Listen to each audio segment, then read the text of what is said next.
How's your girlfriend treating you? Explain it in football terms so the women won't understand. Okay. Some of these were bars, bro. Okay. Almost poetic how good they were. Okay, right. okay. She signed, played, and got injured. She's expected to be out for 9 months. That's the whole season. Yes, the whole season. That's the whole season's charge. Yeah, we go again next. The manager is pleased with the player, but rumours have it the player is negotiating terms with their previous club over a loan spell without obligation to buy. Yeah. Damn. Yeah. That's technical. Without obligation to buy. She's just dipping in and dipping out. Dipping out with the ex. No obligations. No, that's crazy. My main contract is with a team in the Premier League. I'm currently away on loan to a lower division team where I'm scoring so many goals. The lower league team is treating me so good. Wow. Yeah. He's away on loan. Yeah, he's away on loan, bro. Jokes. And the new team's giving him everything. Banging in goals. All the glory. It's not Premier League. Yeah. But it feels right. The goals are more reoccurring. Yeah, bro. I'm doing well here. Yeah. I'm doing really well here. You consider staying. Yeah, you're considering staying. She's playing me out of position, ignoring my runs, and still expects hat-tricks every match. Coach won't sub me out either. Bro. That's jokes. Still expecting hat-tricks every match is funny. And good evening. Welcome back to We Are the South Stand for another episode of Man City Unplugged. I think we missed it last week. Did we miss it? We did miss it last week. Yeah, we did miss it. To be honest, it's been weeks where even sometimes when people are speaking, I've just noticed people were just speaking about the same things. You know, like doesn't been a lot of activity after the 3 transfers were done.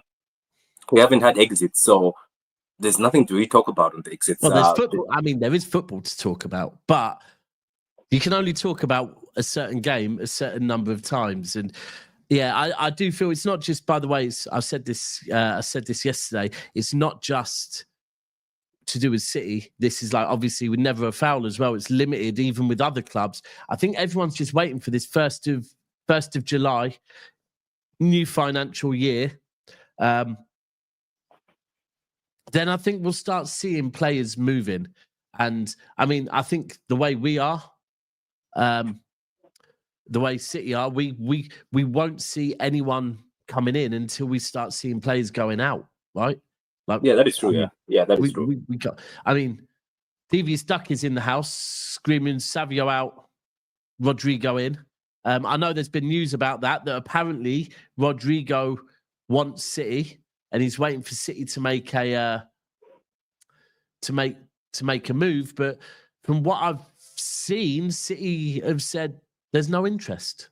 Yeah, the Rodrygo guy is going to remind us of I forgot his name. He used to be at Madrid. What's his name? I forgot him. He's a real Betis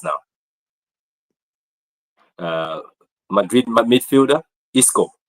So I'll tell you what, by the way, Isco.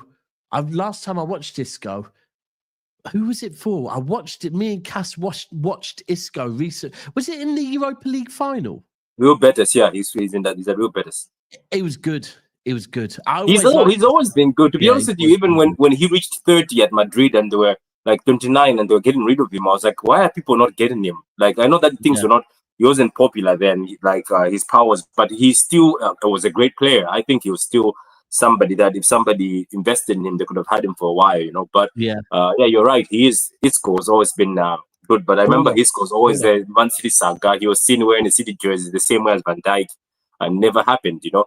The only one I was interested in today, I don't know about you, but I'm pretty sure it's not like he's linked with City. But I was looking at Kyle Walker-Peters going on a free. Do you remember people keep saying he's never had a big move? And I was like, maybe Walker-Peters knew. Do you remember last time when he wanted to move, they put him at 50 million, so they outpriced him, and many teams did not want to buy him. Now I have just noticed that he's going for free, so he might actually end up in a Prem team maybe for free. Do you know what? While we talk about, I mean, that's where we can start off there. It's quite a relevant topic. And he's he just turned 28 in April, by the way, so I'm just saying. I just saw this. Right. Second tweet. this one here. Pep Guardiola reversed a decision to... No, not that one. Sorry. Where is it? This one, sorry. Pep Guardiola is thought to be unsure about the continued viability of Mateus Nunes at right back. Interesting. Very interesting. And then the Walker Peters story comes up, maybe. Oh, no. It cannot be, bro, it cannot be Kyle Walker Peters. No, he's maybe a few seasons ago.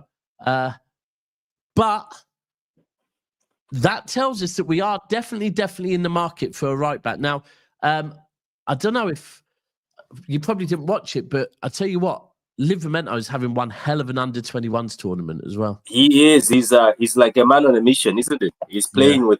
It's looking like he's very devoted, and it seems like a lot of news that's all coming. It's about him. I've watched a few clips of him. At first, people were telling me that. Look, at Newcastle, I wasn't watching much of him. I've only seen him in games we play against him. A lot of people were telling me that he's not very good at attacking. It looks like in the under-21, he's decided, maybe he heard people say that, he seems to be attacking a lot. He seems to be getting into the box and causing... I don't know, he's the dream signing, and I'm not against the 80 million. I don't care. I don't know, people keep crying over the 80 million. I'm like, give it, because we paid 50 for Kyle Walker years ago. I keep repeating this. We paid 50 for Kyle Walker, and he stayed here for long. Livramento is 21 years old. You pay the 80 million.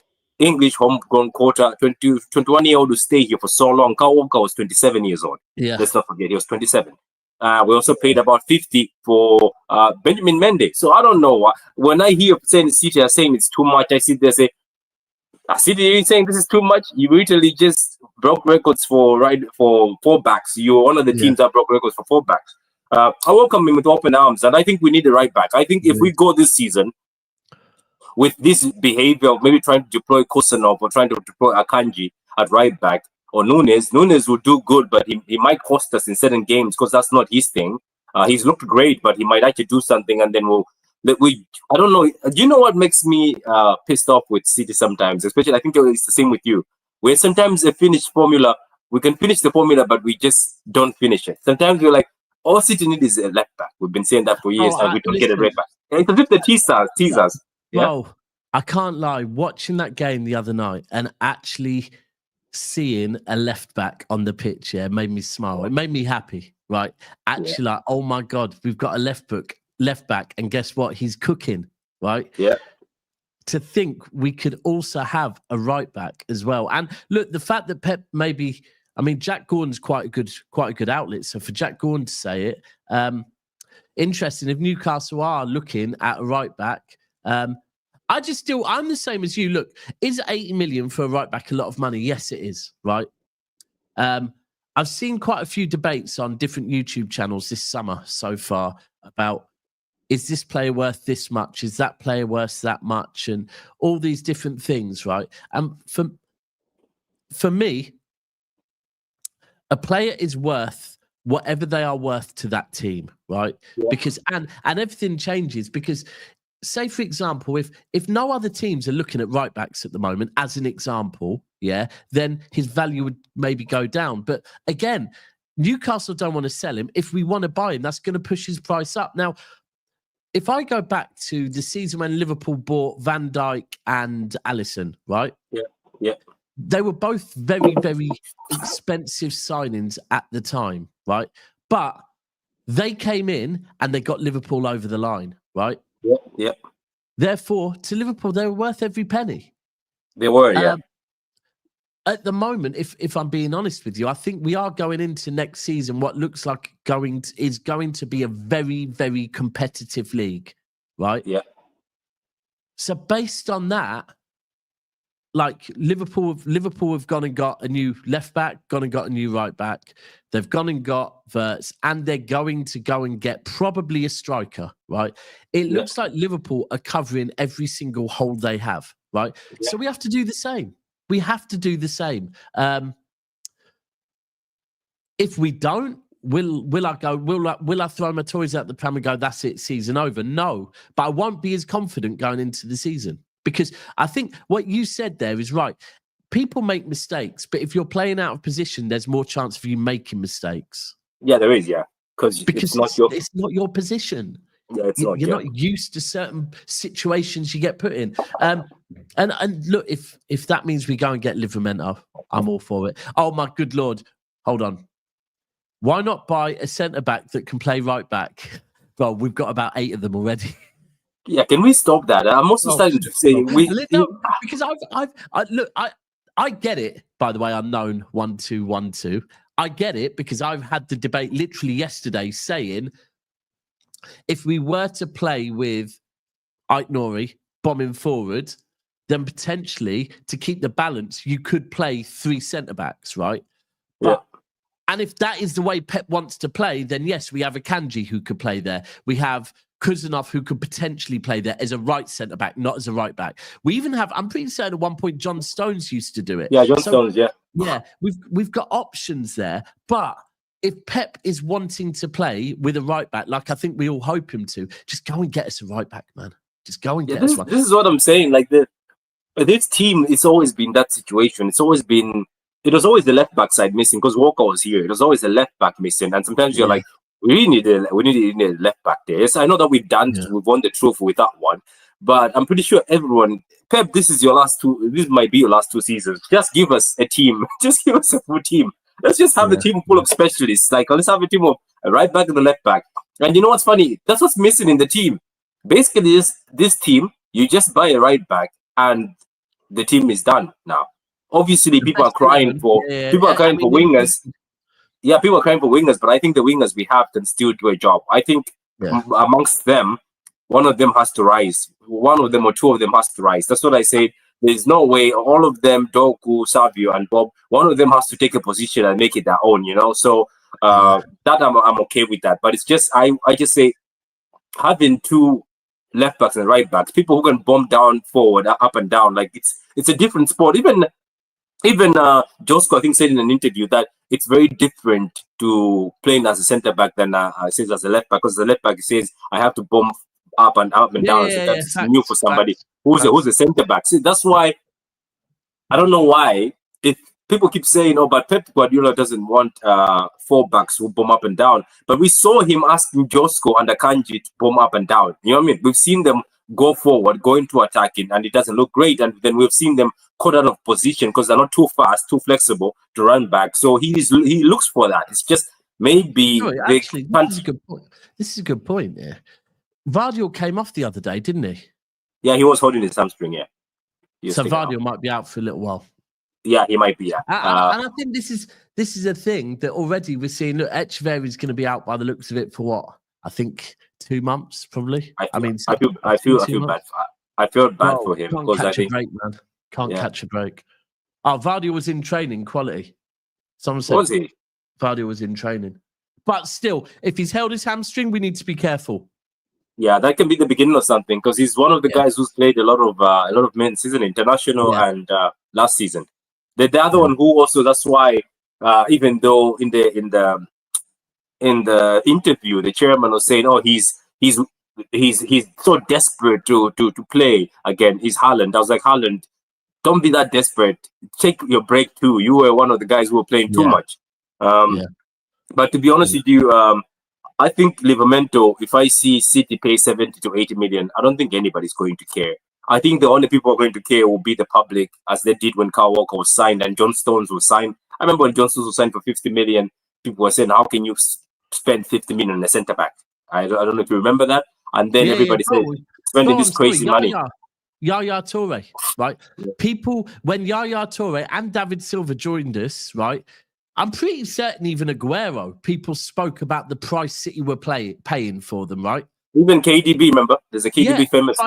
By the end of their careers, has anyone ever, since maybe a season in of Yar, has anyone ever said, but it was a lot of money? No, because once you get there and you start doing things, and I mean, it's an awkward conversation, but that's why there's still a conversation about Jack Grealish, because Jack Grealish came in and didn't do what you expect for 100 million, because the truth is, when you pay a certain amount of money, you have different expectations. Sorry, I'm going to add you. Give me a second. You are here. Yeah, We can still hear you. that is true though. And if you look at Van Dijk, right? Let's talk about Van Dijk.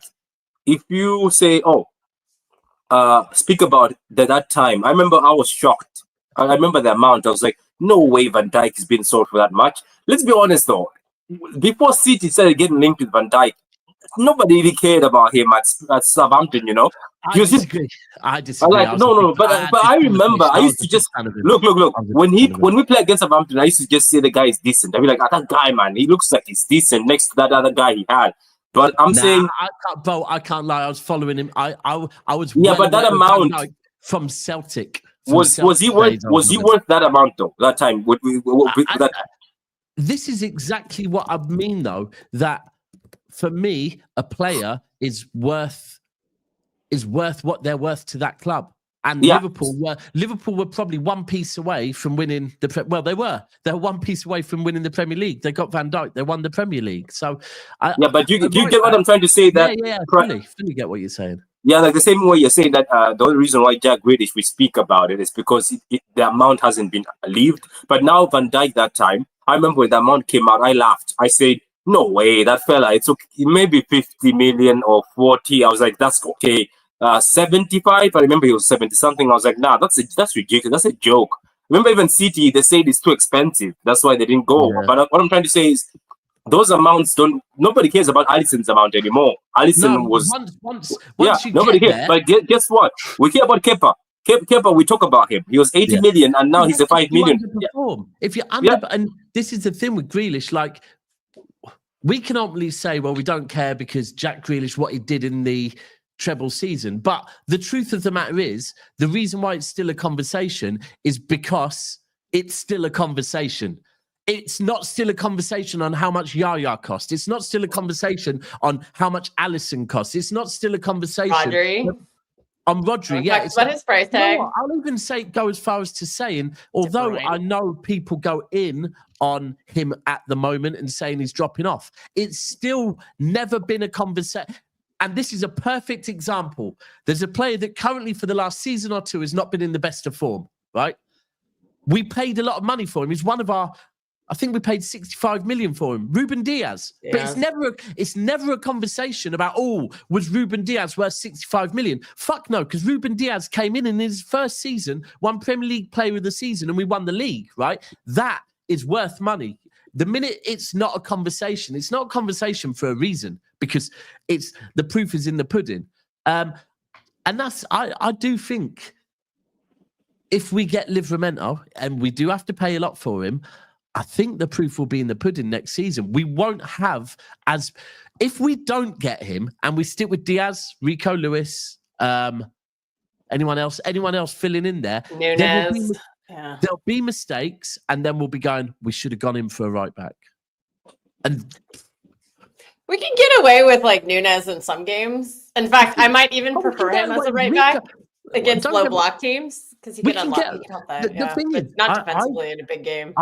I remember the treble season. The treble season, Rico Lewis played right back quite a few times, right? Yeah, but that time when that's our peak of our powers, though. That's the peak of our powers, though. Not now. That's the peak of our powers. We're not that team anymore. But we don't know. We're a different team to what we are last season, so we can't say we're not that team. Because to be fair to you, if we're talking about the treble season, I remember a point during that season where we weren't that team as well. We looked really shit during that season. Oh God, right? Yeah. I was going crazy in December. I was like, this team is crap. December and January, we weren't all that, right? Even going into February when we got beat Tottenham away. And then we went to Leipzig and drew 1-1. So there was points in that period.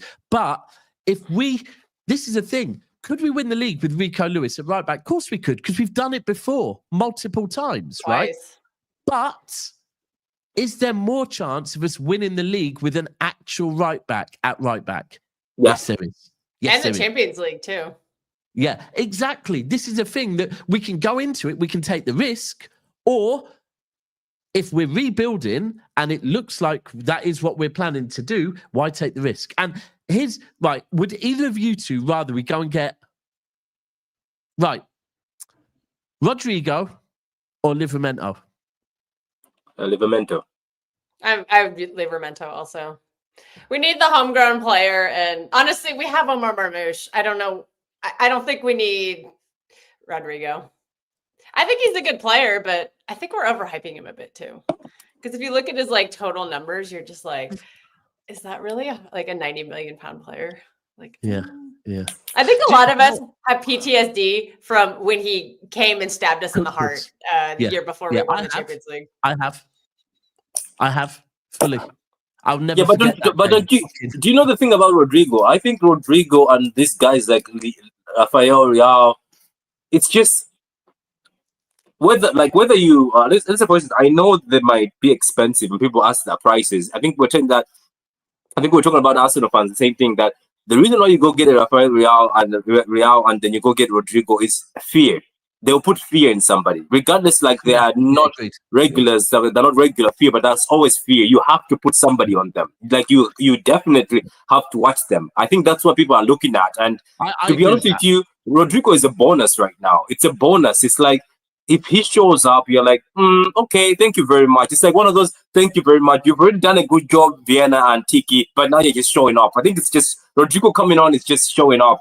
To be honest with you, I am going the other pathway, especially with Marmoush. I think I'm going the pathway of, I've spoken to a few people of, I think I'd rather see him play as a second striker just to see formations played around. I don't know if he's going to have to, maybe what's going to happen is he starts in the wing, puts himself into the middle, and then Nouri holds the width. I don't know if that makes sense. So in that way, he looks like, though. Yeah, that's what I'm looking for. But I saw him in few games where they were trying to make him hold the width, and then he's far away from the goal. But I don't know if Rodrygo shows up, I'm happy. But I would rather just buy it right back. I'd rather this.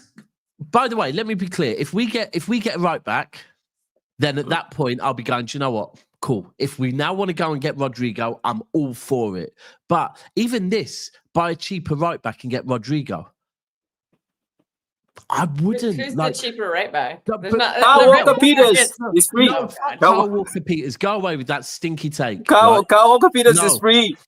Wan-Bissaka. Don't we want the best in every class?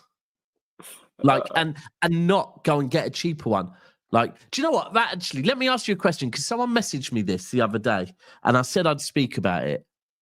I don't think there's a world where we could ever get him. But would you take, if we could get him, would you take Reece James? No. Right. Way too injury prone. Those hammies aren't going to, I mean, he's had a nice spell where he hasn't been injured, but it's just bringing John Stones in again. And that's right. So for me, I think if you could get Reece James fully fit, Reece James is the best right back in the Premier League, right? Fully fit. Yes. I agree. Without a doubt. And by the way, even when Trent was in the Premier League, still the same thing. Reece James, I'd say Reece James and Kyle Walker. If Reece James didn't have all the injuries, I'd put him up there, right? But just because he's had one good season, and by the way, if we look at this as a good season, it's really, he's still had injuries this season. I just think we get him. Nah, it's gonna be the same thing. John Stones all over again. And I think the other thing as well is if we could get him, that would tell us is the injuries are not solvable. Because if the injuries are able to be solved, Chelsea would keep him because he's their captain. Right? Do you remember what I said? I said this to people that at Chelsea, if I was going there to pick up a fullback, I would go and try a sneaky bit for Costa. I think Costa is underrated. I don't know. Chelsea fans say take him. Yeah, Chelsea fans say take him. I was like, I'll take him. Gusto is good. It's not bad. He's not bad. Do you know the thing about this Man City team? I don't even think this Man City team, I even told people, is you don't even need a top right back. I think you just need a specialist. You just need somebody who is going to do a 7 out of 10. Somebody who's just, even if they get somebody who's just 7 out of 10, they are very athletic. They can run up and down. They can defend. I agree. Yeah, I don't think you need. Because if you look, if we hadn't seen him as a right back yet to say that the Bernabeu once. That's one. No, hold on. That's against one Vinny game. Jr. That's pretty impressive. That's still one game. That's still one game. We literally can't. Wait a minute. You want Kusanov there? I think Kusanov would struggle a bit sometimes. If you have to go forward, you will. But if you're just looking for pure defense, then use him as the defensive specialist. Yeah. If you just want him not to go forward, and you ultimately just then, I've said this before. It definitely works.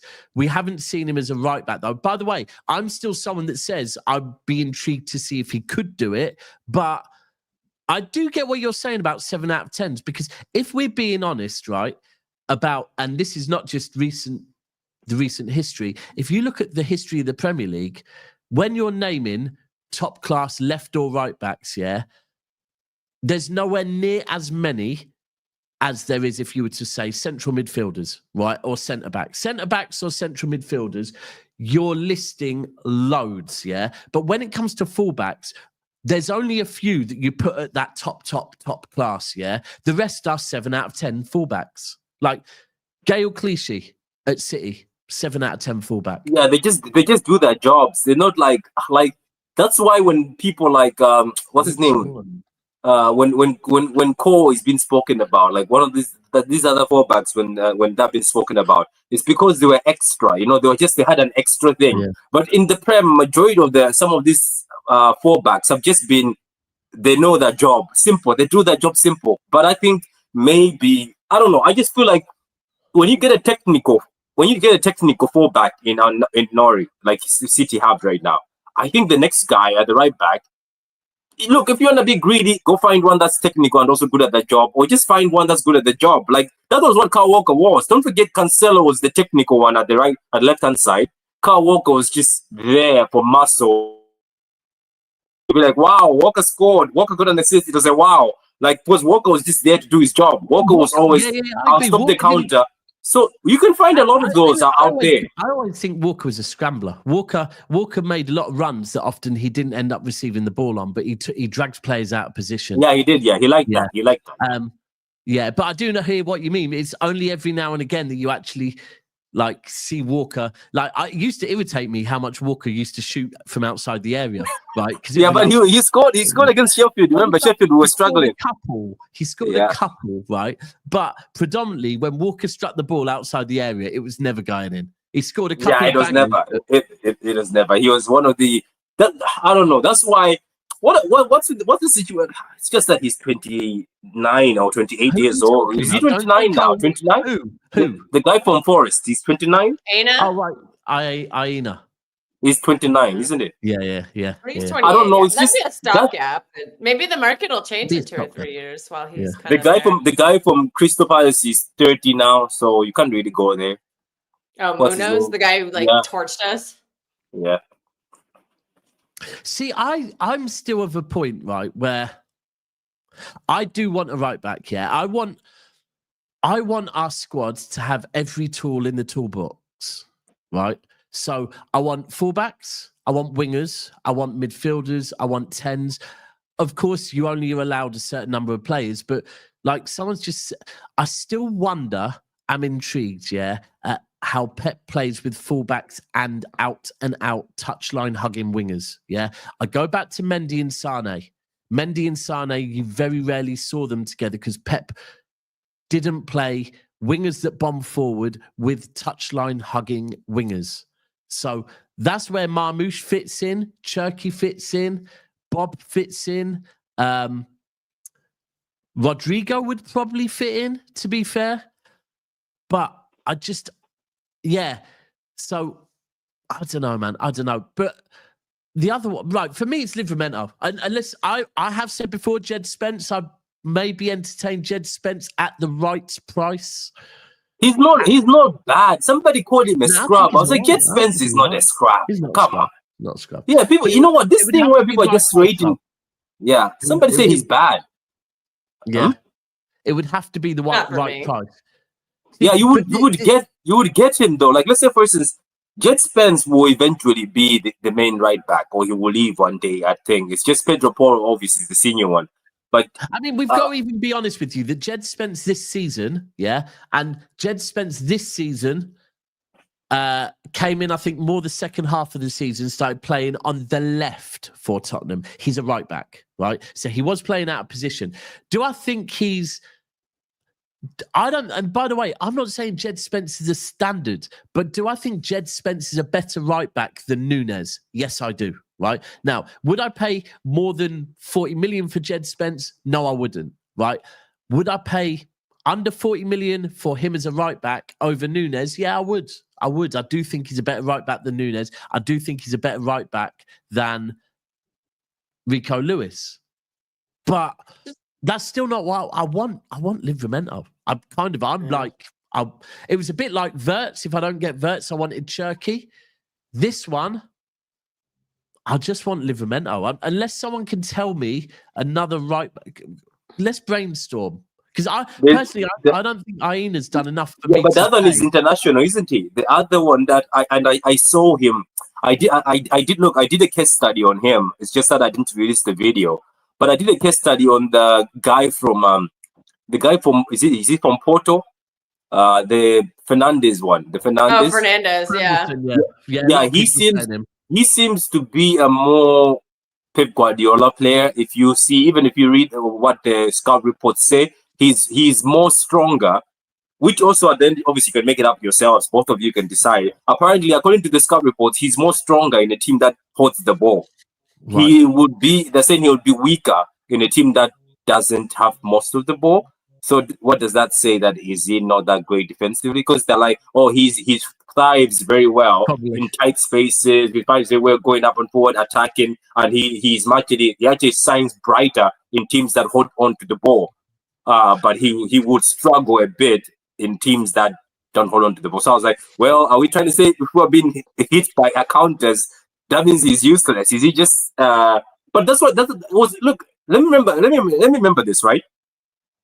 Marcelo, Dani Alves, these guys were never that great defensively, as I remember throughout the years. Who? They were just beautiful players. You just admired them. Yeah.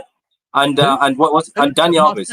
Alves. They were not really. I personally think Dani Alves was all right defensively. Yeah, but it wasn't like incredible. It wasn't like wow. It was more his link up play, his dribbling and stuff like that. And look, Pedro Porro, I always thought we made a mistake. I say that many times. I hear that. It's just the Pedro Porro thing. If I'm saying that Levy will probably try and hold us to about 40 million for I'd say more. For Spence. Yeah, I'd say because Levy hates us. He said he'll never deal with us again after the Harry Kane deal, or the Kyle Walker deal. But he'll ask 50 just for spite. What, for Spence? Yeah, just to spite I don't know about Spence because he's not their first choice. But for Porro, he'll try and take us to the absolute bank for Porro because Porro. That would be funny, isn't it? A player, one player. No, but he's not. Porro is that like he's one of their main creative outlets. So again, I'm not saying he's worth this, but Porro to Tottenham is their best right back, and he's better than Spence. He's one of their most creative outlets. He's the best fullback. Yeah, he'd probably be right. Ultimately, if Levy has seen Livramento 80 million, he's going to be trying to put the same price tag on Pedro Porro, and Pedro Porro isn't even homegrown. So, yeah. The other one's is Hakimi, but when you start talking about PSG players, we ain't gonna get them. It's not even worth talking about. This is what I told people. People give you know what makes me laugh. A lot of people wouldn't pass our character test. Nah. Yeah, but I mean, people like going and saying go to PSG and get so and so, even the wingers. I was like, PSG. I was like, what's wrong with you? People don't get it. PSG have found a winning formula. Do you think they would seriously say, "Oh, here you go, City. Here's our midfielder. Here's our winger"? No. People don't understand geopolitics either. Qataris and Emiratis don't like each other. They're not going to deal with each other. I mean, that's pretty valid as well. But that's why we're going to struggle with the Saudis too. The thing is with like a rivalry there. The thing is with PSG play, right? Let Rodrygo as an example, right? The reason why at the moment Rodrygo wants to move to City is because Rodrygo, he's struggling to get on the pitch Like the other night, other players are being subbed on before Rodrygo is. Rodrygo even Mbappe wasn't there, Dubs. Mbappe wasn't there. Exactly, and he's still he's a fall guy too. He is every. Him and Tuchemani get all the blame all the time.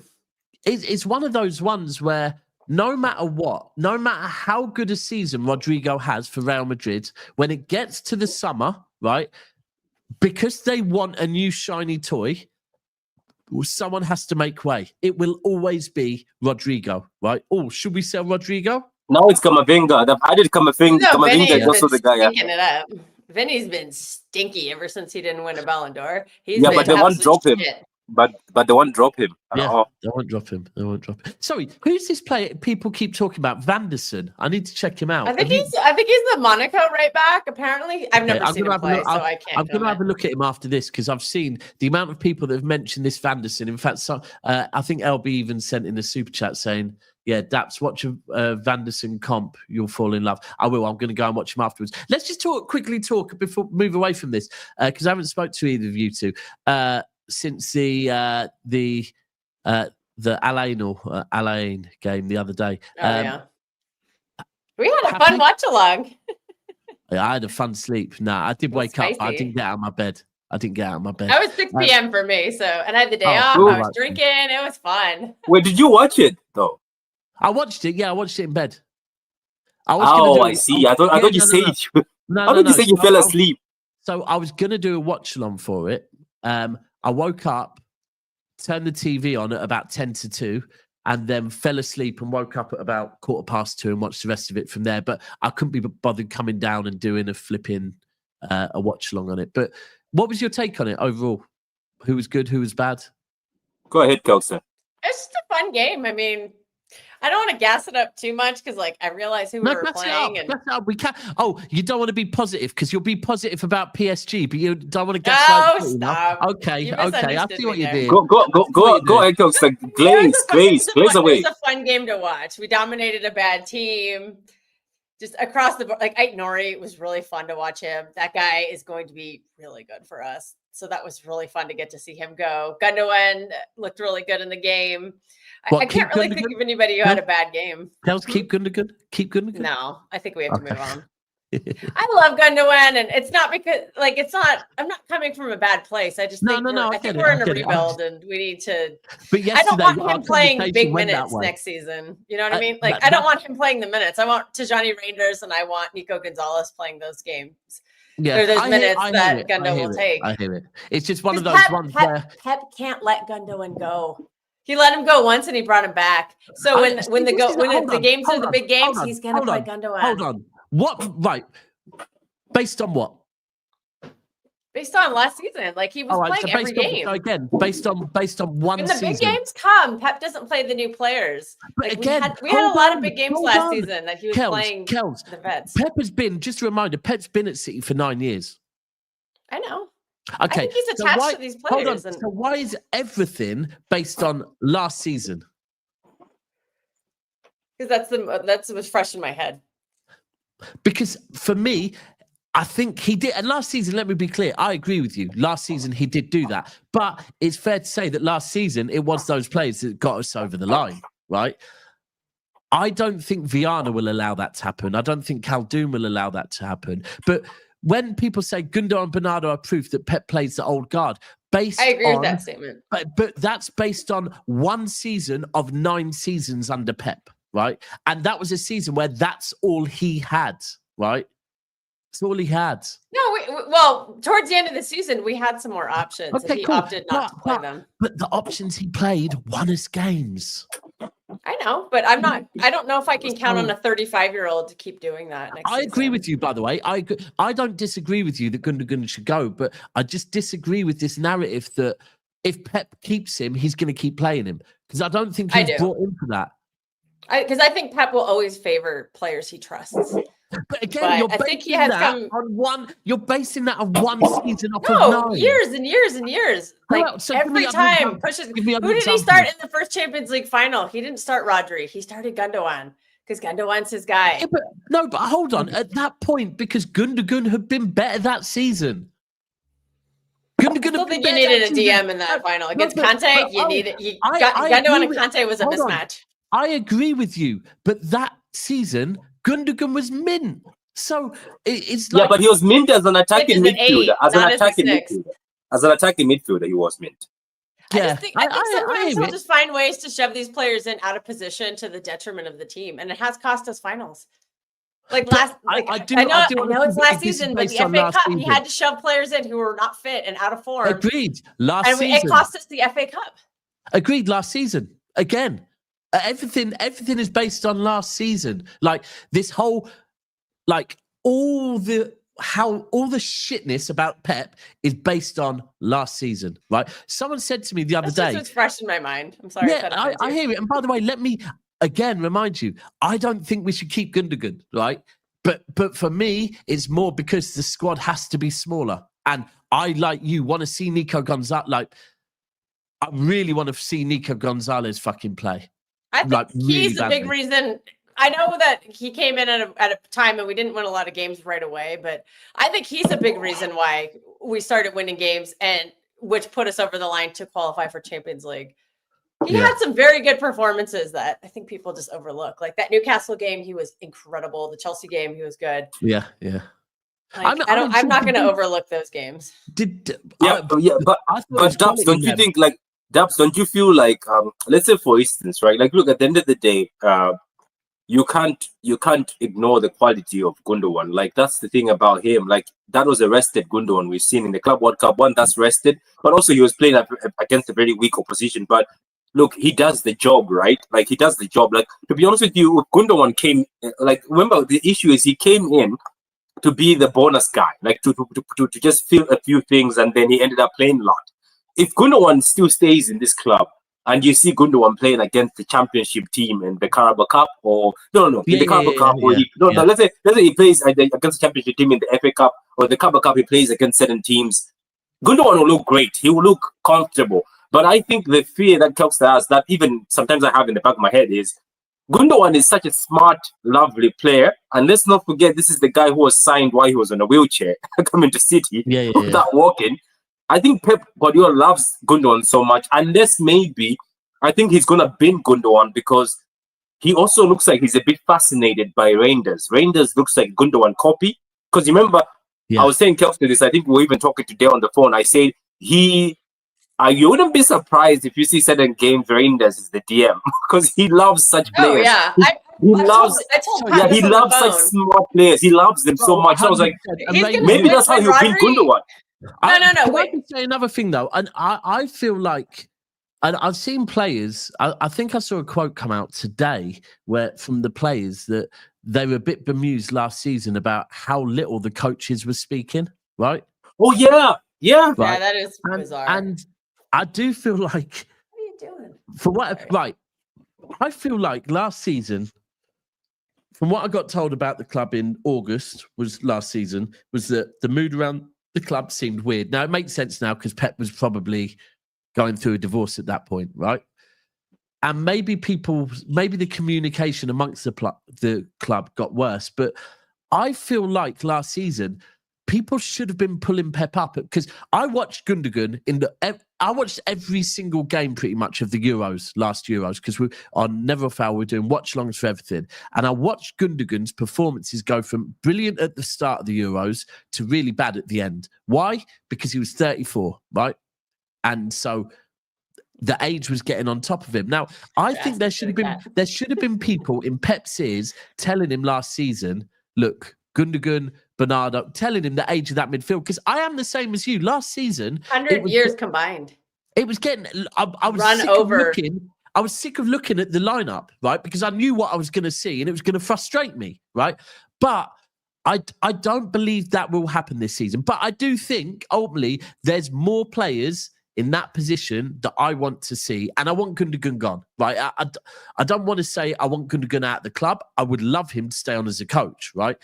But for the good of the development of the squad, I feel he has to go because the squad can only be 22 players. Sorry, I just want to do super chats. And by the way, because Gundo won't be the one sitting in the stands. It'll be the players who need the minutes to develop. And I was telling Pat this earlier. We have 2 years of Pep left. We have 2 years of him.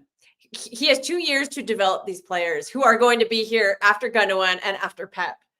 And if Gundo's there, Gundo's going to get the big minutes in the big games. When these new players need, Pep always goes with experience. He never goes with where I would go with you is, I don't think that he will get the big minutes. But what you just said, I think is very true, right? That because I think next season, ultimately, Reinders will be the starter. I don't believe it's going to be, right? Right. So it's going to be Reinders as a starter. You could then probably argue that if he was wanting to play another, maybe it's going to be Rodri. Then if you're going to be arguing one more, you might even say Bernardo because he's been given the answer. I told you this, Pat, on the phone. I said when Rodri sits, the double pivot will be Reinders and Bernardo. Please let me land. Right. But then what you said, Kels, that I do agree with, is then you've got a bench, right? And then you've got the players that don't make it to the bench and are in the stands. Now, I do believe that what he will do is put Gundogan on the bench all the time because he'll be thinking, if I want to see out games, I need experience and I'll put Gundogan on. And that's where I agree with you, that it will be Gundogan will, it's like if Gundogan is fit, he will be in the match day squad.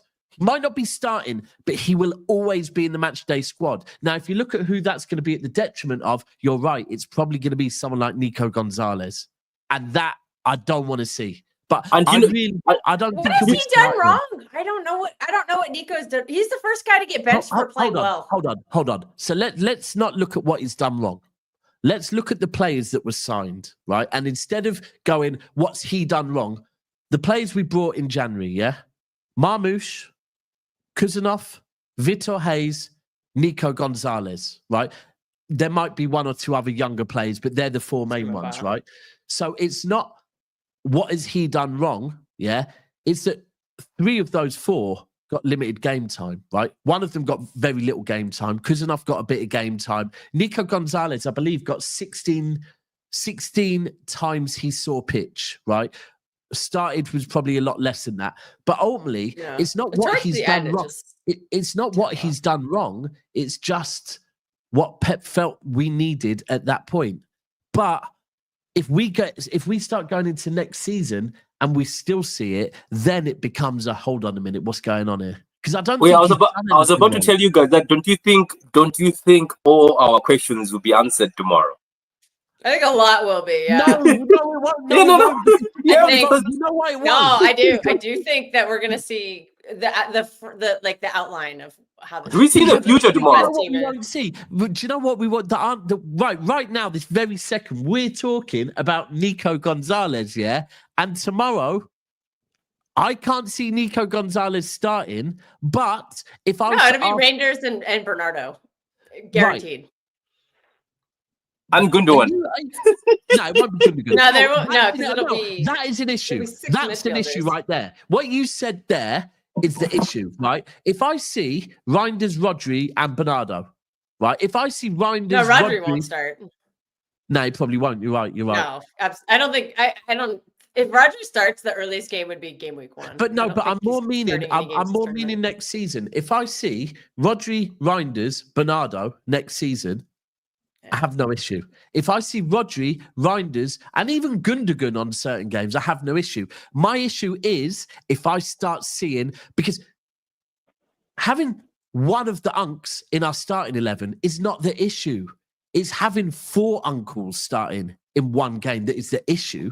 And we have to remember, by the way, De Bruyne was an uncle last season. Wait, do you guys, you know what? You know what I'm going to do? I think you know what I'm going to do, Dabs. I'm going to do a stream where I'm going to retire the uncle title. I'm going to retire it. No, we can't. It's there. You're going to retire it, but no one else is. Do you know what, City fans? Do you know what we've done, Dabs? Do you know that we've influenced? Do you know that we've influenced the whole world, Dabs? By the way, I saw an AC Milan post saying, "Oh, why have we signed this grandpa/uncle?"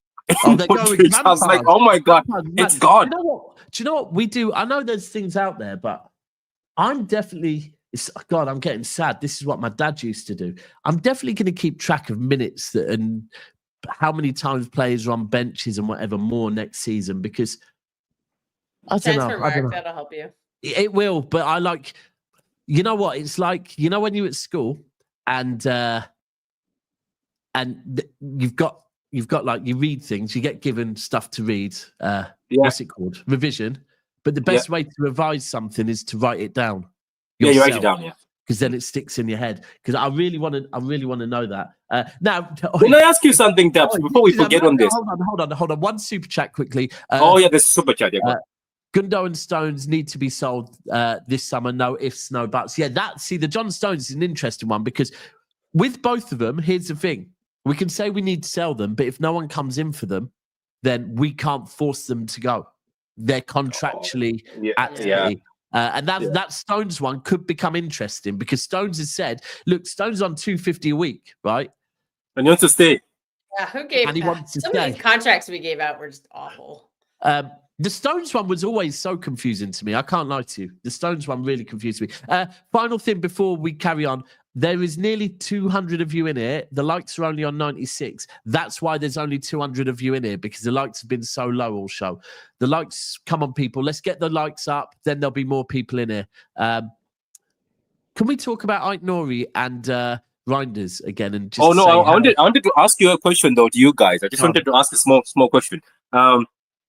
Do you know, I have sat down, right? And I have, sometimes, when you're doing content, I think that you've done this. I've sat down and said, as I said, I've had few project videos, which I do. I just do them and say, maybe I'll list them after I edit them or not. I trash them and just leave them in the file.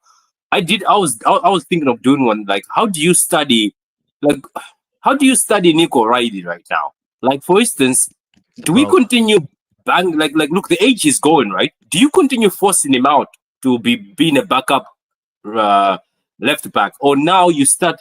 Okay, Nico Riley, you are the future. You're one of the future. You're gonna be on the bench, coming as a midfielder. So if you are keeping, this is why I keep thinking also. If we keep Gundogan for experience, or anybody for experience, as we have kept Bernardo Silva, when do you start developing Nico Riley, or where do we see these Nico Rileys? When do they start developing? This is my question I keep asking myself. And then I ask myself, do you know what I asked myself? I was like, okay, this year they're saying Pep said somebody is going to be sad.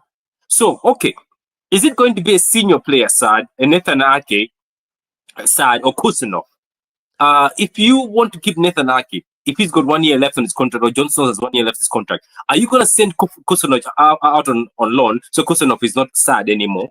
There's so much that has to be answered. That's what'll happen. But all of this, but when you say, that is what's going to happen, we have to remember this is not a board game, right? This is not FIFA, right?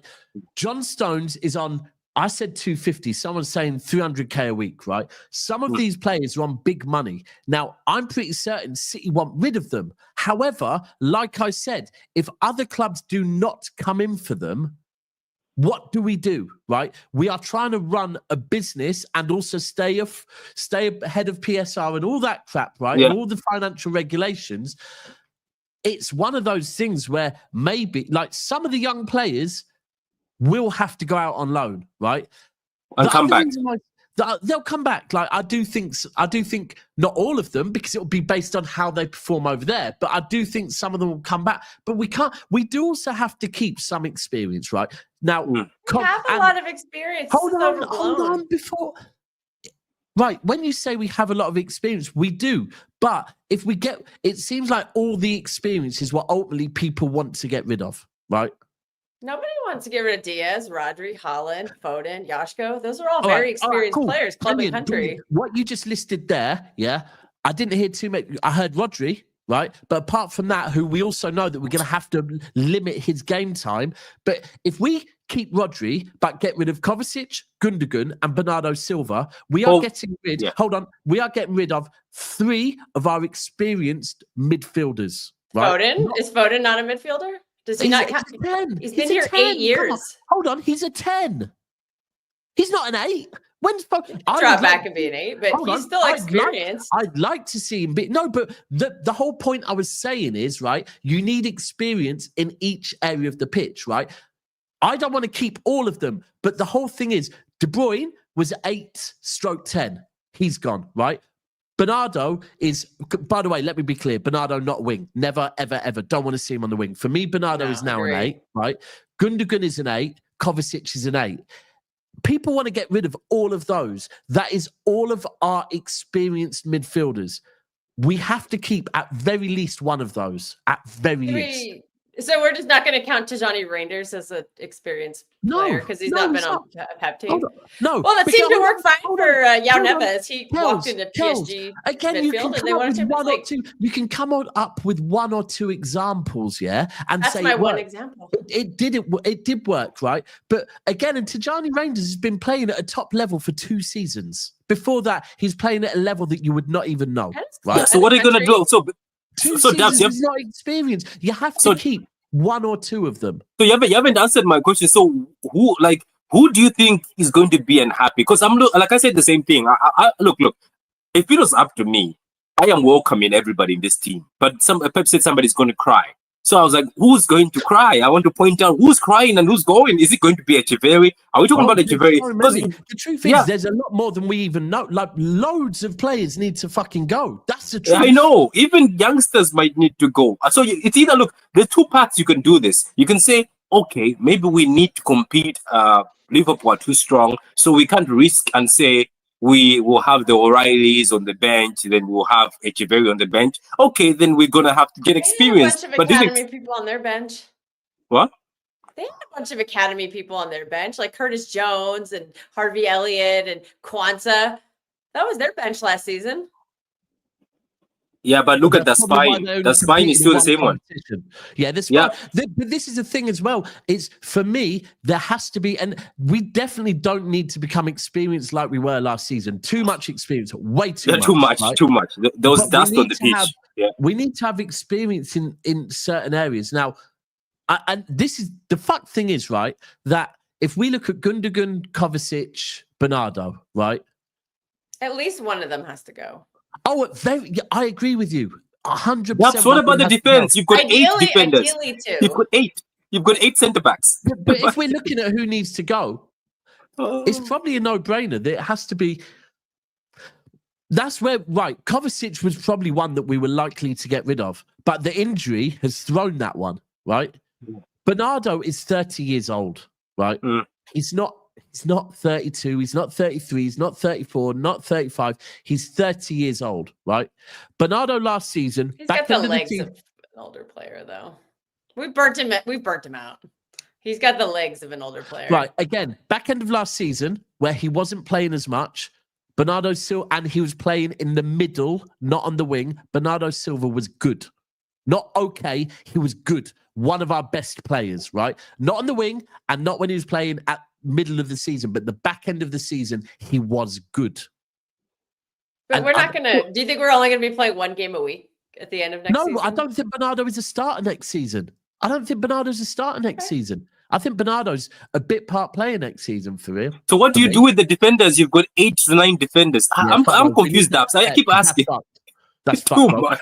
We have to. The problem is we don't have homegrown players. Our homegrown is so low. What Kel said was right about the contracts. That at the moment, we're in this situation where, like, we've got these players that are picking up so many injuries with, like, massive contracts, and so no one's coming in to buy them. It's fucked. I'll be honest with you. I don't know. Like, for me, I would like, if you're asking me, I think really and truly a club should have 5 centre-backs, right? Is that right? Yeah. 5, like 8. yeah. Exactly. For me, it would be Vardy Diaz, Kuzanov. And then there's 2 spots, right? Victor Hayes, because Pep wants to keep him. But no, hold on. If we're doing the Pep wants to keep him, that's where we start getting into trouble. He's a liar, Costa. Remember what he said about all the... I would keep Nathan Ake. Nathan Ake is centre back. Right. So Nathan Ake is centre back, and you're seeing Nico O'Reilly as left back cover. Well, you could. I mean, Ake can play in depending on the formation you want to play. Because remember how successful he was as a left back. I mean in squad size. I mean in squad size. If you're imagining that you're keeping 5 centre backs and then 2 left backs and 2 right backs. So is Ake? Are you classing Ake as a centre back or a left back? I would have Ake strictly as a backup who can cover left back and centre back. I would not ever. I would not, because I think with his injury history, him as a backup might keep him healthy because he won't play all the time. Yeah. I see. I'd keep him. Okay, cool. Because this is the thing. If we go to what I think he's our best pure defender too. I love Nathan Ake. He's. I think he's our best treble pure season. Defender. Treble so season. Good. Can I ask you? Can I ask you guys though? I'm going to ask you this, Kelster. What's the word? Mr. Consistent. Mr. Consistent. Treble but season. Kelster, let me throw this at you. 7 out of 10. Yeah, Kelster, let me throw like an 8 out of 10 every game. Yeah, let me throw this at you. Do you know that the World Cup is coming and some of these players want to play for the national team? So do you think Ake is going to accept that small? That's another thing about these players. These senior players want to be involved in the World Cup team, and are they going to accept saying, "I'm going to sit on the bench"? I don't think so. Maybe. Well, that's you can use that as leverage on a couple of players to kind of get them out the door. Depends.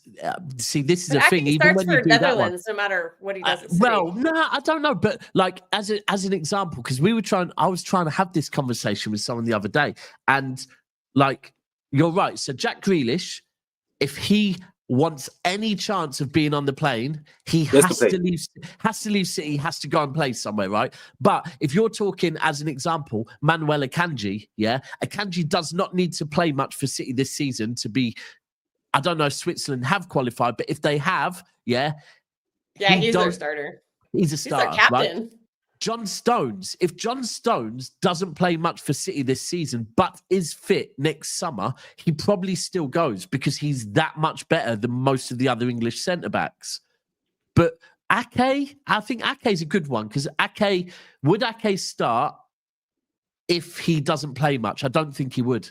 He never complains because it took him like 2 seasons to actually like start games. Remember, because when his first season he was injured a lot, and then the next season he wasn't injured a lot, but he just didn't play a lot, and you never heard it peep from him ever. Yeah.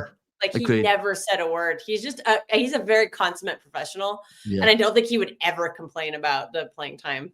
Yeah, I've never heard a negative, like any kind of negative notion come out of any quotes he's ever said. Do you forget you forgot he was about to be sold to Chelsea. Remember, he wanted to move to Chelsea. I do remember, and he never said anything bad at all. Like he was just so. I don't know. We'll see. It's very interesting, isn't it? It's going to be a very interesting season because I just want to see, because he said people are going to cry and be sad. I just want to see how he's going to solve that. I feel like Pep at the moment. He's the last person I would expect on the squad to ever complain. Him and Foden. Yeah, I agree with you on that. I think at the moment Pep is probably avoiding Viana's phone calls, right? Because Viana's probably wanting to say, bro, like, you need to let me know what players do you want to keep and what players are you selling. And here's Pep, and he's saying to Pep, you told me you want a small squad. Now make some fucking decisions. And Pep's just avoiding the phone call because Pep's here saying, I don't want to upset anyone. It's like, well, bro, you have to. Like, we can't make the decision. The fans can't. What's it going to be? A vote? It's sentimentality versus rebuild. It's like, what do you want? I keep saying this over and over again. I'm a broken record. Do you want to rebuild or do you want more of the same? It has to be a bit of both. It has to be a rebuild, but keeping a spine, right? That is what it has to be. I think the hardest thing is some of the injuries are making it right. So do we think that Kovacic, if he didn't get injured, would have been one of the ones that was likely to be sold? He would have been number one. Right.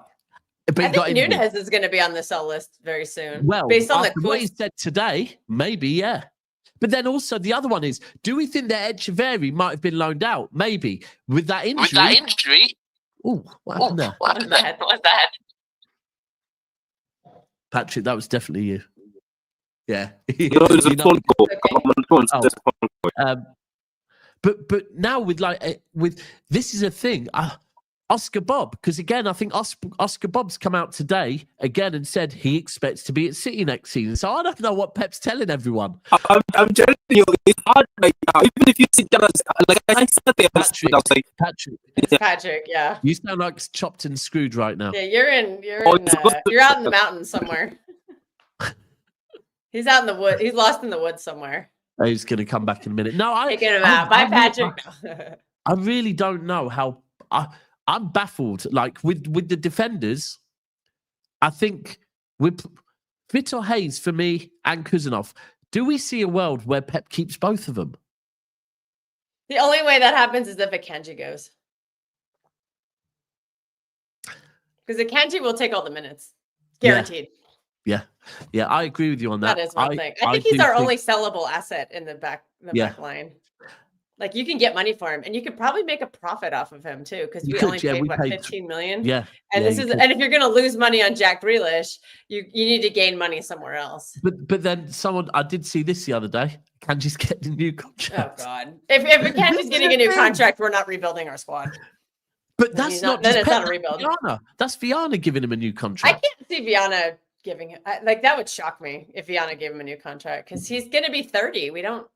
Like, he's about to turn 30. Why would he get a new contract? He has 2 years left. Like, worst case scenario, just let him see his contract out and leave on a free at his 32. But I think you can get money for him now. Yeah, Kanji. Right. So if you think, someone mentioned this yesterday. If you think, that Mark Gahey's likely to leave Crystal Palace, right? If Mark Is he going to sit on our bench though? I have news. City, hold on. If Mark Gahey was to leave Crystal Palace, then Akanji, Crystal Palace. I have news for both of you, by the way. Go on. Kyle Walker-Peters is going to Tottenham Spurs. Good. Oh, poor Patrick. He was hyping him up this morning. Maybe Spence is moving then. Maybe Spence is moving. Oh God, Conway's gonna go crazy. So maybe Jet Spence. So that's very weird. So maybe Jet Spence is moving. So there you go. So Conway might be right. Jet Spence is homegrown, is he or no? Yeah, he is. Yeah, homegrown. Yeah. So is Kyle Walker-Peters. So Kyle Walker-Peters is going back to Spurs. What's your hype with Kyle Walker-Peters? No, I'm saying I'm connecting dots now. You kept on talking about Spence. Now Kyle Walker-Peters is going to Spurs. Spence is the one who's going to maybe leave it. Where does it say that? I haven't checked my phone in a while. Where does it? I'll send you anyway. But all I'm trying to prove, Daps, is people are telling me that Kyle Walker-Peters is going to go to a Champions League finish team. I was like, nah, he's going to stay in the Prem because he's incredible. Someone made a great point in the chat. Shout out Blue Moon. It says maybe Spence is going to Newcastle. Okay, now maybe the effect. Livramento is leaving. I still think this Livramento. I'm sorry, and they'll probably. This is where a Newcastle fan will probably pop up and start going, "Oh, look at you acting all arrogant." But I'm still saying there's no smoke without fire, right? All summer, and we've not denied. We flat out today we said no Rodrygo. We've never said no Livramento. No, and we also said no to Verts. And furthermore, the fact that Newcastle said he's not for sale unless it was an astronomical amount. No, to me, it's one of those unless, but there's certain words. If I did something wrong, then I'd say, Patrick Kells, I'm sorry. Right? And you'd go, okay, fair enough. He meant that. If I said, Patrick Kells, I'm sorry, but at the end of the day, you two were really annoying me. And that's why I acted the way I did. You'd think, you're not sorry. Right? That's why you said but and carried on talking. If Newcastle said he's not for sale unless you put in a massive bid, then he's for sale then. You've just told us we put in the right bid. So everyone has a price too. Even Rodri has a price. I hope the science, I hope the conspiracy is right, that you find out that maybe Jet Spence goes to Newcastle and it just. Because why is Kyle Walker-Peters going back to Spurs if Spurs have got Polo and Spence? That means one of them has to leave. One of them is leaving. Basically. And this comment as well. He's right. When Livramento got asked about it, he didn't shut it down. He said, I know nothing about it. When I'm away on international duty, I try and concentrate and take every game as it comes. Yeah, he did. Yeah, he didn't say, I want to stay. Bro, that is textbook. I'm interested in the move talk. I'm sorry, it really is. How many times have we heard players say, in fact, do you know what? 3 days before Cherki, Ait Nouri and Reinders officially got the here we go, they were saying the same. I'm away on international duty. We'll see what happens afterwards, right? Oh, Cherki flat out said he was. I mean, to be fair, some were Cherki. I listened to that interview in French and I was like, whoa, you did not just say that, did you? But ultimately, if he's not for sale and he's not on moving, both him and the club would have shut it down. As in, no, he's not for sale. The end. Don't matter what you offer for him. He ain't going nowhere, right? That wasn't what we got told. We got told he's not for sale unless you offer us enough. We got told by him, I'm not looking at what's happening at the moment. We'll see after the tournament. Both of those, to me, make me think there's still something that could happen there. And I hope there is. I'm sorry, but there's hold on, what's this? Who's this? Oh no, nothing else. There's other players I get linked with, but none of them tickle my fancy like Livramento does. None of them. Not even close. And furthermore, I think what's even more exciting me is seeing the difference between a left back playing on the left, a player playing out of position, and on the left, an actual left back. No, after seeing Ait Nouri there, man. after seeing Ait Nouri there, it's just one game, right? And you're like 10 years. It's beautiful. Do you remember when I said he'll be? Remember what I said? I said Ait Nouri is going to become world class, and he's going to be as good as obviously Hakimi. And I was like, in Africa, I remember they were both being ranked the same until the other guy made a bigger move, So he went to PSG, but everybody was ranking them the same. I'm telling you, the guy doesn't play with fear. Even when you watch them in the African Cup of Nations, it's just these players from Morocco. These players from Tunisia, the ones Tunisia and Morocco, they're just talented sometimes in a way that. Hold on. What about where he's actually from? No. I'm going to give you examples. I'm saying. Algeria, most of these countries like Morocco, especially Morocco and Algeria and Tunisia, once they're talented, like if you look at the fullbacks, they're all just talented. They're just all silky. It's just like and you know what? They don't even look like a football player. Look at Ait Nouri. None of them look like football players, but they know football. Like they can play proper football. I'm telling you, I told somebody, and I say that this guy is going to be one of the best players and world-class players because now he's at City. You guys will start glazing him as one of the world-class players. Look at him. He was going into that box. Even if you drop him down, he was standing up, continuing with the dribble. Yeah. I think one of my friends was like, he's a Man United fan. He's like, Patrick, man, Haaland must be licking his lips. I was like, what do you mean? It's like, obviously right now they haven't connected yet, but he's like, Patrick, the amount of times that Nouri put crosses that I was like, somebody's going to have to finish that. Too. Yeah. Really, really good crosses. That's what I took from the game. On his strong foot. Yeah. But it was just one of those things where you're right, Patrick. It's one of those things that they didn't connect that game. I get it, but the amount of crosses he put in, that not just Haaland. You've got to think next season we're going to have more people crashing the box, right? Yeah.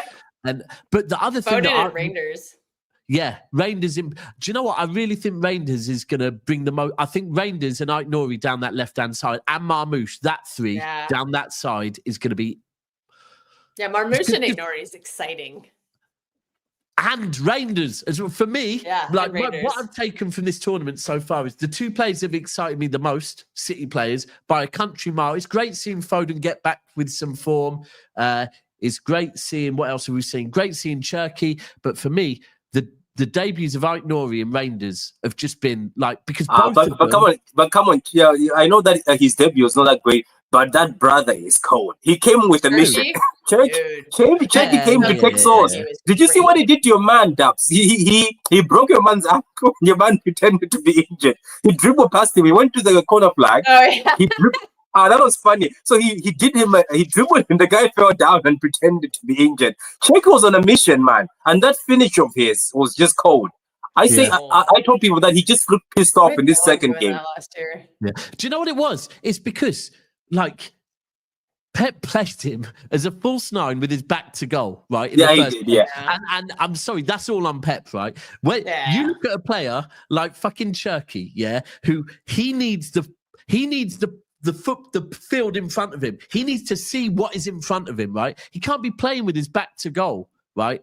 And straight away, you see 10, 15 minutes of him and Haaland together, and that's what you get, right? And Haaland, immediate link up. Yeah. Did you see the link up? Also, the false nine didn't work last season either. So I don't know why he keeps going with it. But the other thing with Ait Nouri, though, that I just want to say is, for me, it was just how good he was. There was moments, right, where it looked like he was going to lose the ball.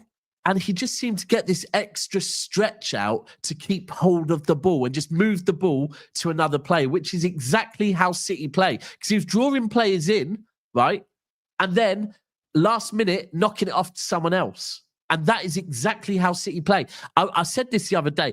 If there is a world where Doku and Ait Nouri can both play on the left together, right? And I don't think we'll see it much, but the other team will probably need to put 3 or 4 players to get the ball off of those two. Yeah, you would suffer, wouldn't you? Like imagine being a fullback and Doku takes the ball, dribbles you, and Nouri comes in. I think that's the same as you've just described the PSG, Dembele and your man. Those guys cause so much trouble. You know, when I remember they were playing against Liverpool. I think Robertson actually was calling Van Dijk to say, "Come this side and help me." I think that's what I'm looking for. Even just imagine, look, every imagination of even Nouri and Savio, they click. Savio, you know, with his salsa football, you give him freedom and he clicks. It's just that's what happens when you have a fullback that can cause damage. That's why maybe even Livramento will be so good for these Oscar Bobbs and Dokus and Savio, because you don't have to tell them to track back anymore, because Livramento does that at Newcastle. So here's the key. Here's the key with Livramento, and here's the key with Ait Nouri, right? And people in the comments, right? 1 or 2 people in the comments are saying, look at the quality of who we were playing. That's right, right? So that's why Pep told Ait Nouri before the game, play with freedom, right? Why? He kind of knew the team we were playing against. Livramento at the moment. Livramento, if England win this under-21 tournament, it's probably going to be because of how organised and efficient the defence has been, right? Livramento, again, has been getting forward a lot for England under-21s. And James Muggerty has been scoring, isn't it?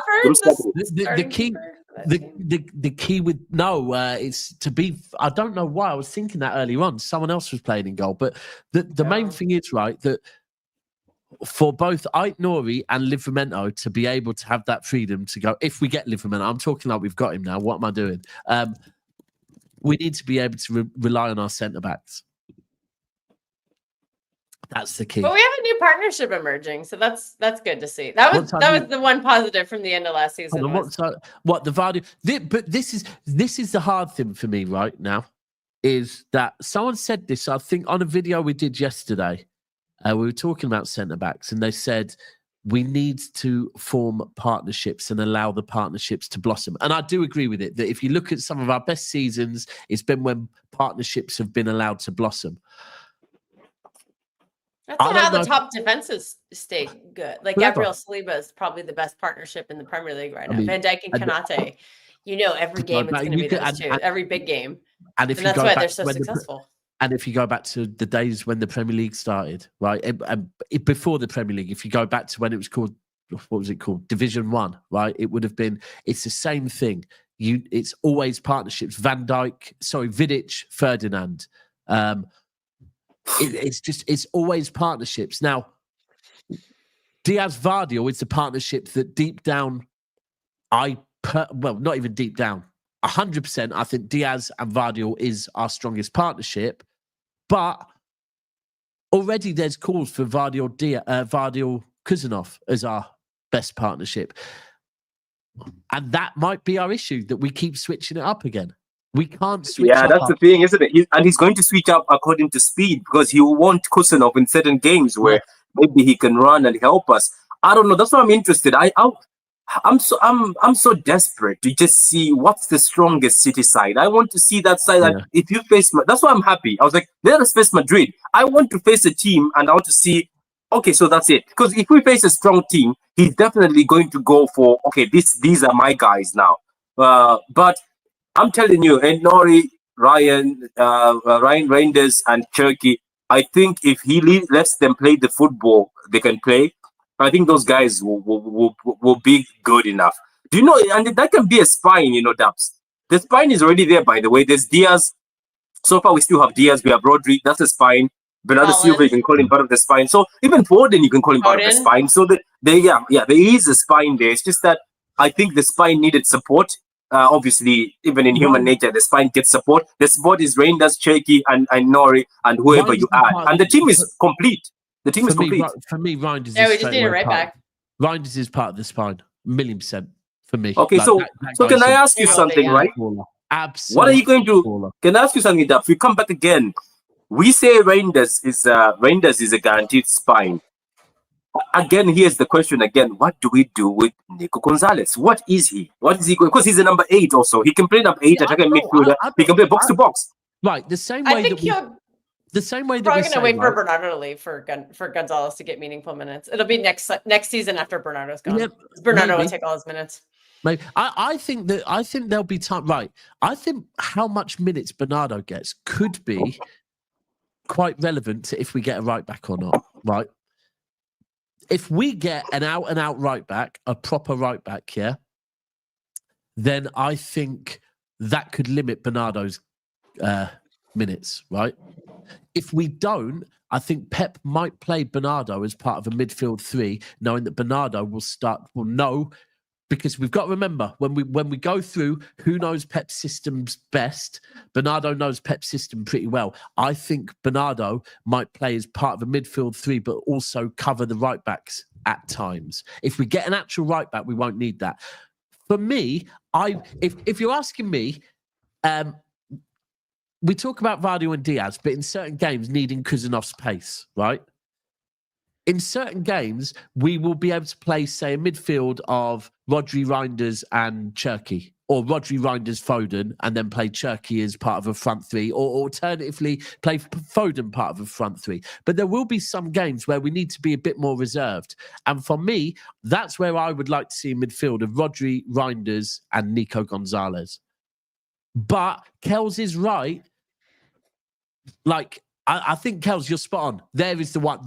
The path to the first team for Nico Gonzalez is probably going to be blocked at times by Bernardo. It will be. If it is the biggest block, isn't it? Because even Rodri, obviously, is Rodri. But to be honest with you, at the end of this season, we saw Rodri and Gonzalez play together, and Gonzalez was being asked to be the box-to-box. Gonzalez was doing more of the box crashing and attacking. But for them to still go for Reinders, I was like, if he rated Gonzalez that much, I could have still kept Gonzalez. But Reinders can also play attacking midfielder. So you're right. You might see a midfield. And you know what? Let's be honest. If we saw Reinders as the De Bruyne replacement, I was like, what? Yeah. You know what? If we saw a midfield of Reinders, Gonzalez, and Rodri, that's a strong midfield. You're not going anywhere with that midfield. It's a strong one. Blue Moon there straight away. That comment there. Look, I'm here saying I want to see Nico Gonzalez. To make a statement like Nico Gonzalez is better than Bernardo, Gundogan and Kovacic is insane. I'm sorry, it's absolutely I don't believe that. Come on, man. Like, he's probably better than Gundo is right now. We haven't seen enough of Nico Gonzalez. That's why I want to see him. I actually want to see him and be able to judge him. I have not seen enough of him to truly be able to judge him. I think people should use the right words. They should say he's the right option right now. He's the option for now. It's not like he's better than them because he hasn't proved it, but you can say right now you would rather invest in Nico Gonzalez than invest than this guy. So I think that's what people should see. This isn't an answer to say it's 2025 for fuck's sake, right? That's not an answer, bro, because, right, cool. How much of Nico Gonzalez have you seen in 2025 to tell me that he's better than Bernardo Silva, right? You're just saying it because it's edgy and cool, right? That's why you're doing it. That's why you're saying it. Do I think he could be? Maybe. Do I want to see? Yes, because we do need to move on. But these statements, it's like when people say Kuznetsov is better than Ruben Dias because it's 2025.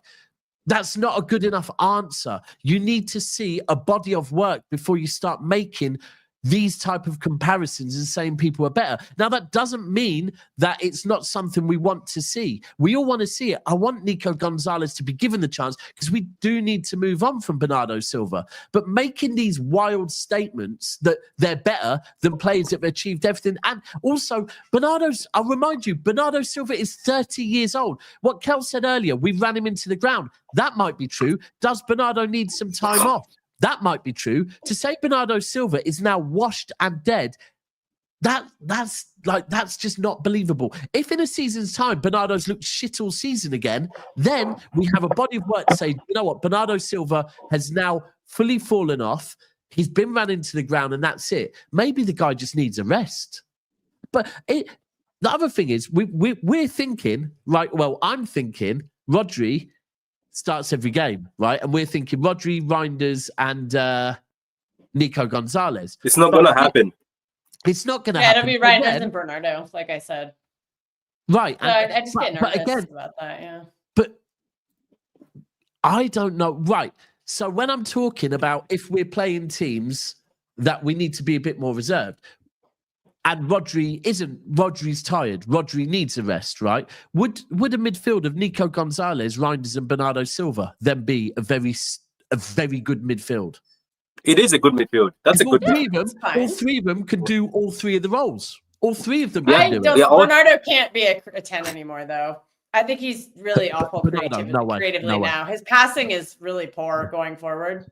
That's why he just passes backwards all the time. Well, he's doing a lot of the defensive dirty work, which we need. I just think anything going forward, I just don't. In this watch along, his passes were good though. Kelsey, remember his passes were good in this watch along. He was passing like KDB. Yeah, he was passing like KDB. Who? No, Bernardo was putting in passes like he was swifting in passes into the front.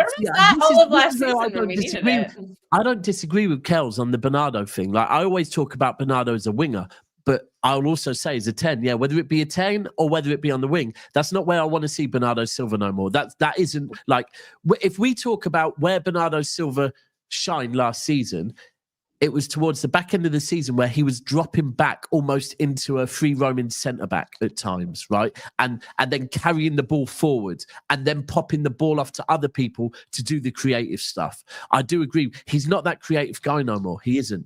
And his passing's not the same. So I do agree with that. Wait, how creative is Reinders?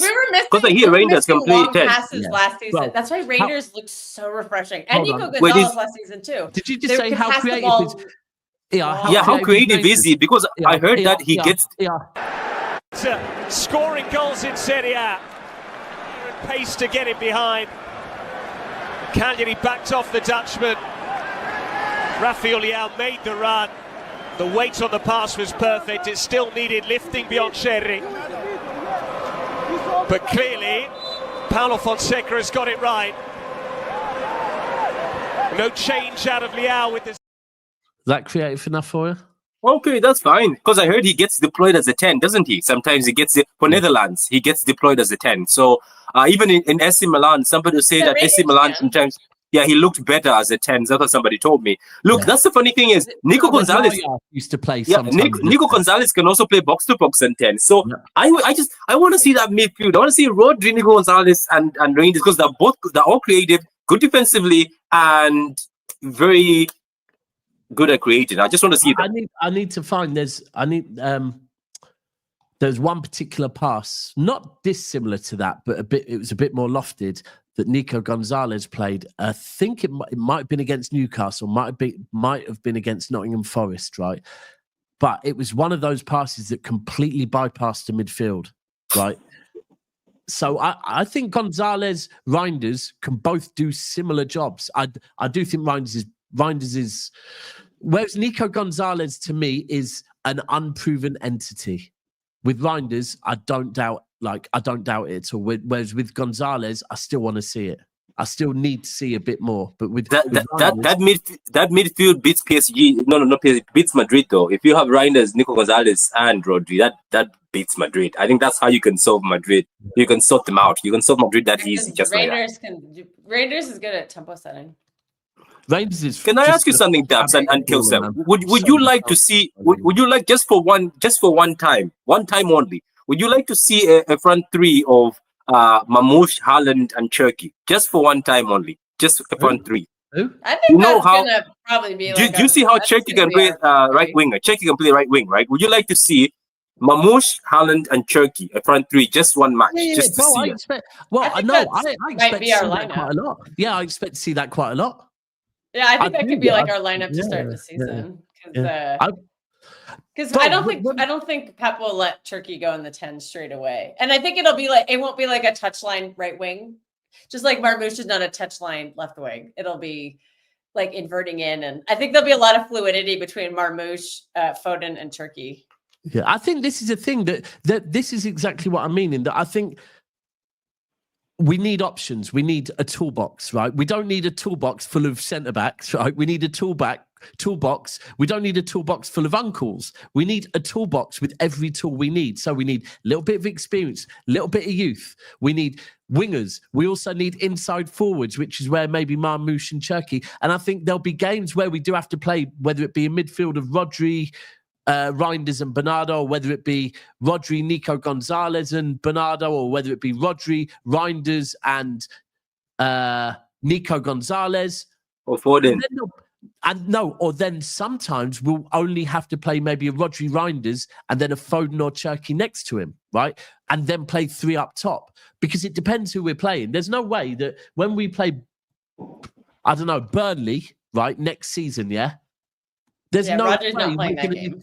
we're not going to need to play three kind of deep lying 8s. We'll play probably 2 8s and then 2 10s and 2 wingers as an example, and then Haaland. So I think I want everything, and that's where I think two of the hardest ones for me at the moment, where I think do they stay or go, is go out on loan, is Nico O'Reilly and Rico Lewis, because I just don't know what are they fullback covers, because I think they're both very talented players, but if we get a right back, so we have Ait Nouri and say Livramento, instantly, at very best, if we're seeing them as fullbacks, both of them are second choice fullbacks. But potentially, if we're seeing Ake as a left back, then Nico O'Reilly then becomes a third choice left back. If we see Nunes as a right back cover for, say, Livramento, then Rico Lewis becomes a third choice right back. Yeah, you're right. Okay, cool.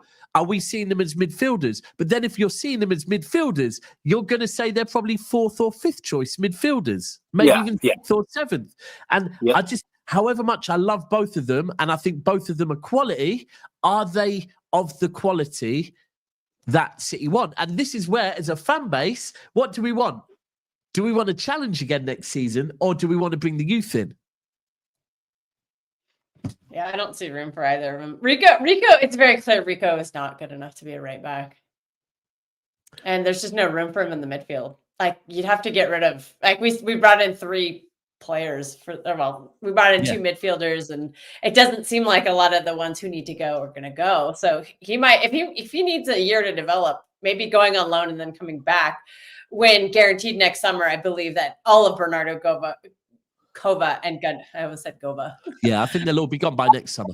Yeah, all 3 of them. Yeah. I'd even go as far as to say. Sorry, you cut out there a second. Sorry, my internet's been kind of. Hi. Can you hear me? Yeah, I can hear you now. I would even go as far as to say that, like, Kovacic might end up going in the January window once he's fit. Ooh. That's interesting. Yeah, that's true. We might. Well, someone said the Turkish window closes in September, so he might be fit by then. Because the whole thing is passing the medical. Yeah. The whole thing is, can he pass the medical? So anyway, but don't forget, they still buy players that are injured. Teams buy players that are injured. They just look for the basic thing for you to pass the medical and to check. Well, but at the age of 31. And you're right. You're right. It's going to be difficult to move him on. Whereas in January, or maybe you're right, if a window closes later. So, just quickly, the Costa news. Have you not seen that? No, I haven't at all. Right. I haven't at all. What news? I've heard a couple of things. So it's come out, I believe, today that now Costa is saying he's definitely leaving this summer. Yeah, somebody said he's going to United. I just saw a post somewhere saying he's going to United. I know United are actively looking for a goalkeeper. Are they not looking for Martinez? They're looking for Martinez. Yeah, I thought they were going for Emmy. They were, but I believe from what I think I heard Cass say that the Martinez thing, maybe that's now put on, for whatever reason, that's put on hold. But we know, I think this is the thing, United are fully out there looking for a goalkeeper, whereas at the moment, we still don't know if Ederson is staying or going. So yeah, true. Maybe United might end up getting the jump on us and getting him, whether that's a good or bad thing. But yeah, we will see. Oh, wow, that's it. This is interesting. Didn't see that. He didn't play a single minute for Porto, even though he isn't injured. Yeah, he's gone. He's 100% gone. Yeah, he's gone. Well, I guess it's a case of watch this space on that one. I'll talk about that a little bit more tomorrow morning. I'm going to be back tomorrow morning with Alan. Appreciate you both joining me. Patrick, you got anything coming up? Nah, not really. We'll see by Friday. Maybe Friday or maybe Thursday in the evening. Deep in the evening. After the game. Yeah. To be honest with you, what was I about to say? I'm actually waiting more to see when we start. I know it's Juventus, but by the way, I found out that we've never been in Juventus. You know that guys. Yeah, we've never been in Juventus. No, we did in like the 70s. Yeah, but I mean, like we beat them at Main Road in like the 70s. Yeah, but I'm just saying we need to slap them. I think we owe them a slapping. But nothing. I'll do a couple of things. I have a lot of projects though. As I said, I recorded so much content. I keep watching it and editing it and just leaving it in files. Get it out there. Swing it out there. Get it out there. Yeah, I'll start swinging it out. I still look. I didn't even take advantage of the fact that you were sick. I could have taken advantage of that window.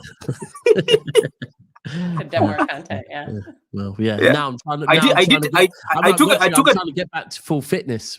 Dabs, I took advantage of you guys when you guys went on holidays. I took full advantage of your holidays and did 17 videos. But I've got a few of them coming up soon, so maybe. I'm joking. I'm not allowing. I've been cussed out by a few people in the comments for being inconsistent, so I need to get my fitness up now. Trust me.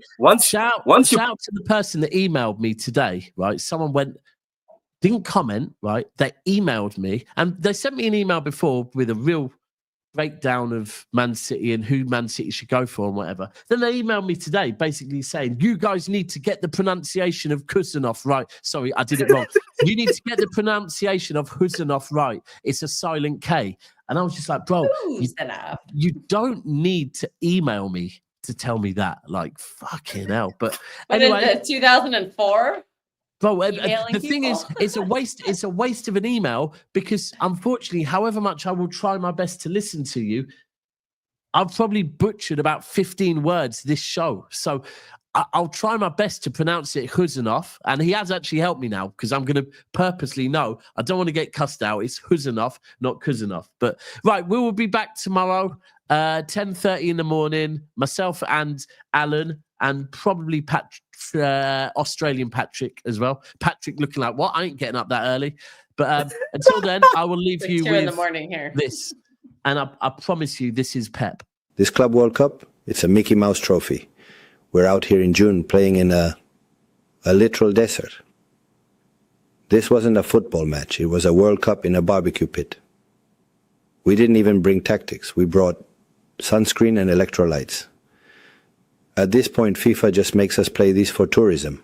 Hey, Baldhead, congrats on beating the Couscous team. I placed a trade on Kalshi for you guys to win today, which was giving you guys a 93% chance. I only won $10 because that's how shit your opponent was. I'm just wondering, do you have any damn shame getting a red card against these potato farmers from Morocco? Thank you, Baldhead. I mean, it's not my fault that midget Rico Lewis is a moron.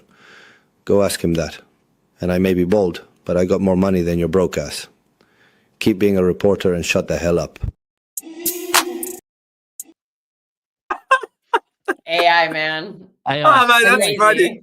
That is funny. It says potato farmers. No, that's no. I want to hear Pep call somebody a broke ass someday. That'd be funny. I could real life. You fucking broke ass. Actually, just lose his head and just start actually doing that. Anyway, we're out. We'll see you tomorrow morning, people. Peace. Burr,